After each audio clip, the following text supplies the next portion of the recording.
What up, guys? We're gonna be starting something new, and it's gonna be towards more of like a review for indie comics. And I say it's kind of a review because I think it's gonna be more like review critique, like review what works for me, what doesn't work for me, and then give some suggestions as to maybe how that could have been improved. So it's more like a critique than less like a review, I guess. They're kind of one and the same thing. But yeah, I'm just gonna jump into it. What I was reviewing was I recently got a Kickstarter reward from Taurus Comics for Saw the Lightning Wielder. So these are the books here. Awesome cover work done there. And I read through both of these books actually twice before I wanted to make this review, just so I can get a real good feeling for what I wanted to say about a review or have any suggestions or whatever the case may be. So for me, how this is going to work is I'm just going to go through what I thought worked, what I thought didn't work as much, and then give some suggestions as to how to maybe change those things. And I'm going to do both of the books, so they're going to be separately. First issue first, obviously. Excuse me. Let me take a sip. um, so just to start this thing off, I think main character looks cool. And I think she's kind of like that franchise character, if that makes any sense, like the one, like a banner character, like can kind of hold the imagery itself, can kind of like pull people into the franchise, to the company, interesting to look at kind of thing. And then she can kind of hold up her own story by just her fan base. So cool looking character. I like Lord Eclipse as well. I think in the second issue it's cool, like you see is kind of like true form, so I think that's a cool thing. Cool character design there. All of his henchmen look pretty cool. His beasts and different kinds of characters look cool. And yeah, so overall I think the character work is pretty good. I think the cultural angle is really cool for me too. You get the Hmong culture, which is not like a very I'd say known cultural group in the United States. So I think it's cool. We get a little bit of that taste of the culture, and then I love the cover work. And then the cover work was really good, and overall, both books were well put together. But I'll talk about that more later. But yeah, they look really good as a complete work. So those things are what really worked for me. And I'm sorry, and I think it started off really strong. So the first couple, like the first scene, the opening scene, I think it did kind of start off really strong for me. And I thought that was great. To move into what didn't work for me on that note was that I think it did kind of, the story kind of petered at some point. Like it started off strong, and then it kind of felt like towards the end, and maybe that's just a personal opinion, but that's just kind of how I felt moving through it, from the first part to the second. And then in terms of the art, I thought the page flow at some points was a little not weird, but it just something about it wasn't exactly working for me. And I think it's like the page flow and then the art direction behind making some of these things more noticeable, like the city, the environment that she's in, the environment that Lord Eclipse is in, because you get a little feel of it and stuff, and you get it in the backgrounds and stuff like that. But I guess I just wanted a little more information in that way, artistically. So that's just me personally. Again, that's my artistic, opinion on that. I just kind of wanted some more visual information and a little more dynamic, like fight scenes and different kind of angles and things like that. So that's something that for me, I wish there was a little improvement there, or I see a little room for improvement, I should say, there. And then in terms of the writing, I found it a little hard for me as a viewer to like relate to any one of the characters in the first issue, because there wasn't a lot of like information being downloaded about any one character. So you have a little bit of character development with the main character. You see that she talks about her father's passed away, her mom's working a lot, and she works a hard job. She works at a farm, and she's kind of the load bearer in terms of the household, responsibilities and money and all that kind of stuff. So, or at least helping out in a major way. And she goes to school and she's, working.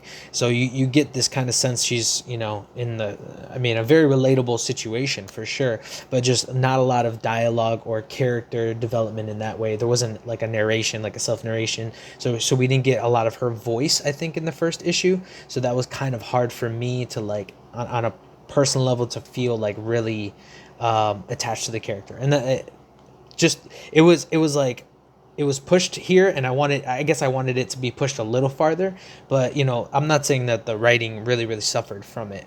I'm just saying for me it was just a little hard to kind of get into that character's like mind. And then I kind of wanted that from the villain as well, because it looks like the way that this plays is that he's a pretty big bad guy, so I guess I just wanted a little more backstory from him as well. But you do get like, kind of his motivations and stuff like that, but his motivation is very generalized and it's not really like relatable to a certain extent. So that's kind of that's all I really was meaning behind that. More relatability, I guess. So my suggestions, I had actually a couple suggestions for this book because I thought it was really interesting. Like I said, started off strong and I was like, oh, cool. Like if I were to have any suggestions, it would be to keep this part the way it is and then kind of, maybe just take a different direction. So there's a little bit of, in the beginning, what I thought was, or what would have helped with maybe some character development as well, was defining who she is as a hero. So maybe giving, instead of the way the intro starts where it's like it drops kind of into the cityscape and she's kind of you're dropped into the middle of like a fight scene. Maybe before that, like the first thing kind of should have been like maybe some narration, and then you have like kind of like newspaper headlines, news headlines, little cell phone headlines of news reports like on Facebook, kind of keep it more modern with the times, and they read, kind of like explaining who this hero is and kind of how her like kind of rise into that being a known hero in this city, because she said she's been doing this for a year, and it's like, okay, you don't really get any of that background information except in that fight. You see that they kind of know one another. You see that the first enemy that she has, they kind of know one another, whatever the case may be. So you kind of draw that, like, okay, she's been around doing this. But I guess I just wanted to see a little more of it, like, the heroic acts that led up to like where she is now. And then, especially if we're not going to give like a really and I don't know if that's the direction maybe that they're going to come back to it at some point, but that would kind of be a cool twist as the series progresses, if that's the case. But if not, if we're just kind of taking it from where it is and not gonna go back to it, then I think seeing that kind of stuff would have helped. And then let's see. Oh yeah. So, and then on that note as well, I kind of had an alternate ending that I thought might have been a little better for the pacing of and development of the characters. So I think that I would have preferred to like not even have that diner scene and just kind of have like a fight between like the shaman Danny and Saw. Like he catches her like outside somewhere, and then they kind of have like this secluded fight scene battle, and I think that would have been cool, because then we would have had a little more action to kind of keep us in the game, and then we would have had, which is what happens in the diner. But I think the diner, it just loses me there. There's not a lot of kind of relatability in the moment. There's not enough dialogue from the main character to like really make that an important scene, I think. So I think it could easily be changed or replaced or made and just take a different direction, and I think it would have worked a little better for me, because I think there should have been a little more information given about Zob history. Like they had a flashback in when she wakes up in class. She has like a flashback to wake up in class. I think if you would have carried that over, and like she's fighting Danny, he says, you don't deserve this kind of power, like I want it for myself, essentially, to like stop this dude that's coming. And then he's kind of given it his all, and you can see the kind of power difference between the two. And then, as she's exerting herself, she has another flashback, and then that's kind of like how the book would end right there. And with the flashback, you get kind of the motivation um, of Eclipse as well, kind of in that little flashback, or you get like how big of a bad guy he is, and then maybe well, that, and then you close the book with Eclipse kind of ending it the way that he wanted to end it, or sending more baddies into the realm of to get people's energy and stuff like that. So but yeah, I think the it would have worked really nicely for me that way. And then yeah, that's pretty much my take on the first book. I want to see these characters more developed, so that's kind of my writing peeve in that moment. But again, overall, really good product. I know the kind of work it takes to get this kind of stuff done, and everything flowed together really well. Oh, there was one little suggestion about the lettering. It would be cool if, like, from the last panel, when you're carrying over into like a square panel, like an information panel, as opposed to the dialogue panel, if that could be a different color. And even on the news, when the news was playing, if that could be a different color as well, just to kind of like separate the eye, because that was not confusing, but it was just like, if there would have been a color there, it would have just helped immensely. Sorry, my nose is getting real itchy. Allergies. So that's my opinion on number one, and then I want to move on to number two real quick, because I don't want this video to be super long. It's already going longer than I thought it would. So moving on into number two, I think it actually, what worked for me was majority of this book worked. I don't have really many suggestions for the changing, or have any changes that I would have made to the second book. I think overall, actually, it was a step up from one.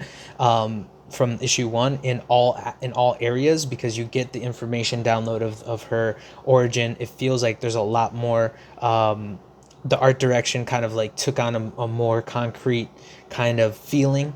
The coloring was really good. So there was a lot of stuff that was working for me in issue two, as opposed to like issue one. And I get that, when you start, first of all, when you start working with somebody as a professional, it's hard to like immediately connect with something that they, the way that they write, or the way that their vision is for the comic. But as you continue to work with them, or you work more on their comic or their work with them, you get a greater feeling for what this is about, or what you can add to the interpretation. So I understand how that works, and that's a good thing. It has improved since issue one. You want that to happen. You want an improvement. You don't want a decline. So moving in the right direction there. So that was kind of the first thing that really jumped out to me. Another great thing is you get Hmong culture in this book via language and explanation. It doesn't dive too deep.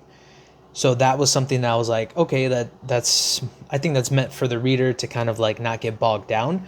I think me as a reader, I actually wanted a little more. So that was kind of like, I guess as an adult reader, like I like history, I like learning about new cultures, so that was just something I was like, oh, I kind of want more, but I can just go to the internet for that, right? That's not the purpose of this comic. So again, that was just another personal thing, and then you get an explanation of the Zob itself, like what is Zob, or sorry, Saw.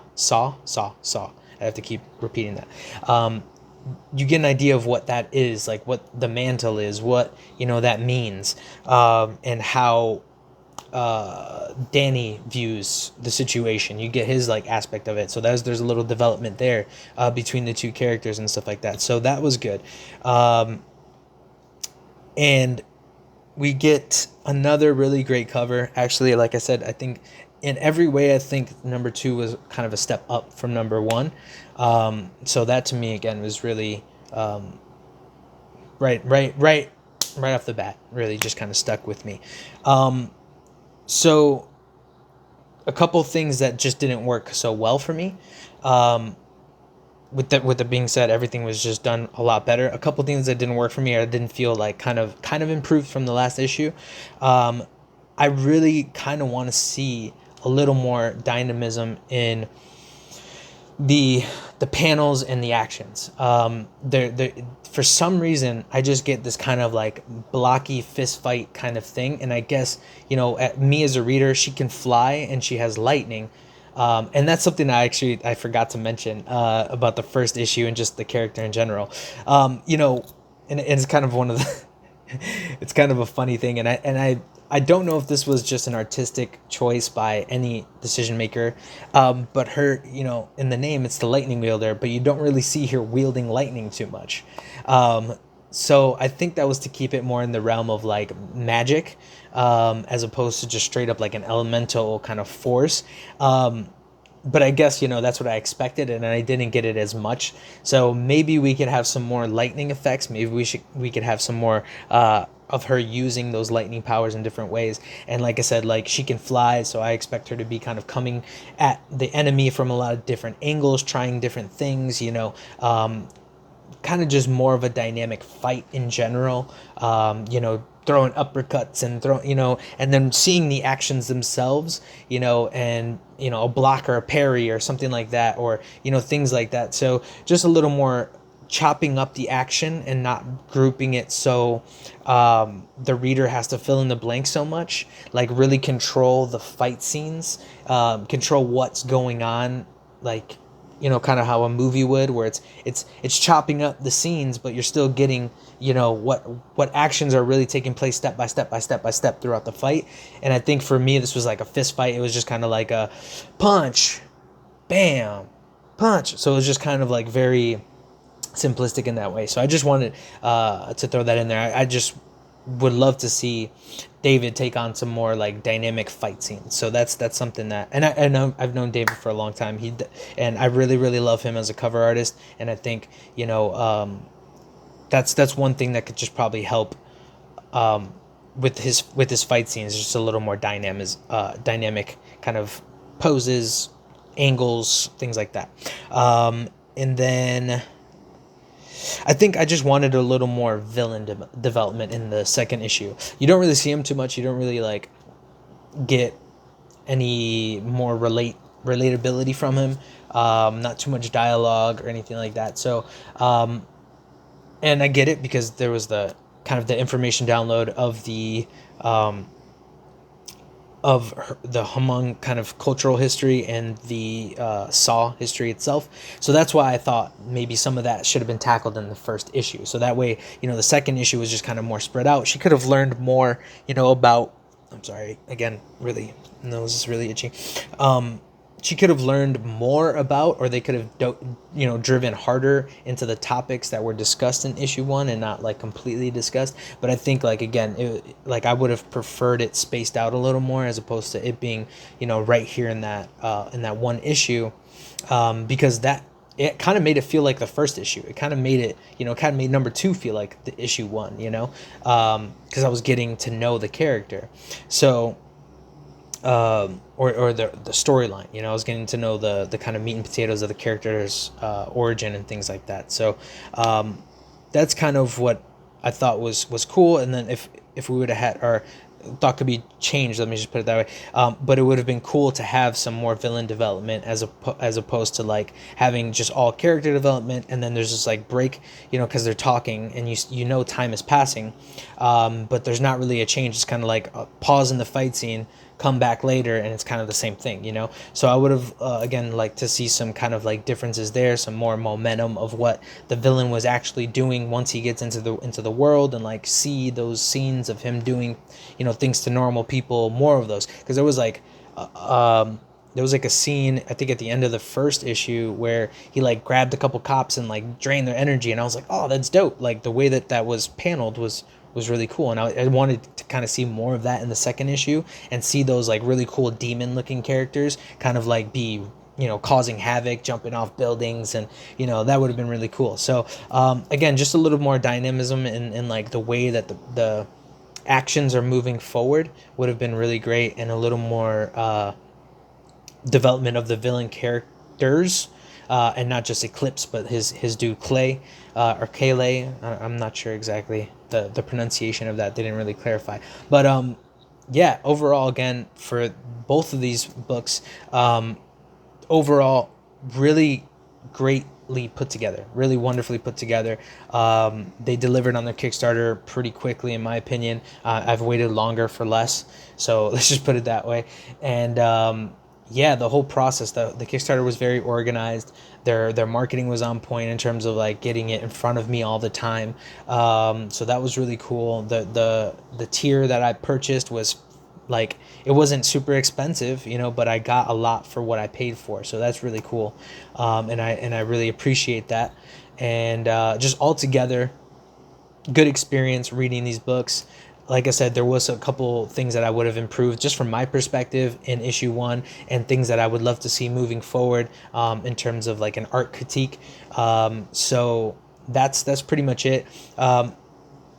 That's what worked for me as for both. And then moving forward, I just think maybe it's moving a little too quickly with a lot of different actions, and I kind of want to see again more development of the characters within it, so that way I can kind of become more attached to them, and then it will become way more natural for me to want to read the next issue, just because I want to experience more of this character, as opposed to just like going from one piece of dialogue into an action and then piece of dialogue into an action. It kind of like starts a pattern, but you kind of want, you want to throw off that pattern a little bit first of all, every once in a while, because there does need to be a kind of pattern to how you space out your books each issue and stuff like that. So I get that. But yeah, I feel like it's moving a little too quickly in terms of, you know, the bulk of this like the gravity of this event, the characters themselves. So I want more weight to the characters, more weight to the situation, and draw it out, you know, longer. I don't know again what the end result or the end goal of this series is, like how long it's going to be. So that might play a part as well. But yeah, overall, really great. All right, guys. So that was my first review. I hope you guys like it. Definitely go on and support these guys. They're doing amazing work. They have, I think they just finished up another Kickstarter after this one that I had purchased. So they have 3 series out, I believe. And what I'm talking about is Taurus Comics. Obviously, I'll tag them. And, you know, so I'll let you guys know exactly where to find them below. But yeah, go support them. They're awesome. They have a book out called Shaman's Destiny. They have the Saw series. See, I keep doing it. Saw series. That's 2 books in right now. I'm not sure how many books Shaman's Destiny has, but I think I've seen a couple covers already, so maybe we're a few in there. And then they have another book called Ruby from the Planet Oz. All of these have been successfully funded on Kickstarter. So first of all, congratulations. That's awesome. And I just wish you so much. I'm glad to see you guys have been successful, and I just wish you guys all the best moving forward and more success. And yeah, I definitely support you guys as an indie company. I have my little thing over here. Sorry. Next to my Goku egg. Got some cool stuff like this going on. So yeah, guys, go support these guys. Go support their, fund their Kickstarters, support their Kickstarters, because they're really doing amazing work. Yeah, I've known David Jackson, the artist that's working on this project, for a long time. So I love seeing that he's, you know, putting out publishing work, or, you know, everybody's getting their work shown, their hard work shown. Like I said, I understand how hard it is to create something like this. Us as a company, we've been trying to do it for quite a while, and, you know, we've been stalled at so many different points. So I understand how great of a thing it is for this to come together and just feel so organized. So kudos, guys. Everybody definitely go and visit Taurus Comics, support their work, and we'll see you in the next review, guys.